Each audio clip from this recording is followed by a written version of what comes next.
আমার জীবন থেকে 2টা বছর নষ্ট করে দিছেন। আমি কখনো আপনার জন্য শান্তিতে ক্লাস করতে পারিনি, ক্লাস থেকে বের করে নিয়ে আসছেন। আমি কখনো ফ্রেন্ডদের সাথে ঠিকভাবে আড্ডা দিতে পারিনি, সেখান থেকেও নিয়ে আসছেন। ইম্পর্টেন্ট কথা বলবো, তাই না? এগুলো ইম্পর্টেন্ট কথা। একটা ছেলেকে 2টা বছর অপেক্ষা করানোর পরে তার হাতে বিয়ের কার্ডটা ধরে দিচ্ছেন, এটা ইম্পর্টেন্ট কথা। তাকায় আছেন কেন বলেন না? কথা বলেন না, তাকায় আছেন কেন? এইটা ইম্পর্টেন্ট কথা।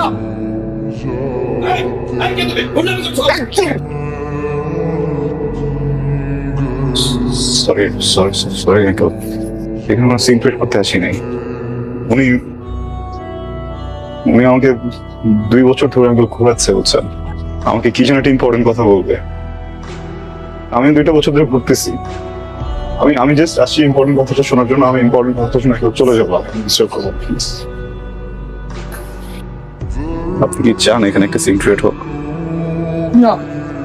2টা বছর ছটফট করছেন না কথাটা বলার জন্য, এর থেকে অনেক বেশি ছটফট আমি করছি কথাটা শোনার জন্য। আচ্ছা একটু বলেন প্লিজ। আমি শুনে এখান থেকে চলে যাবো, আমি কোনো সিক্রেট করবো না। এদিকে তাকান, আমার দিকে তাকান। ভালোবাসি, আমি তোমাকে ভালোবাসি।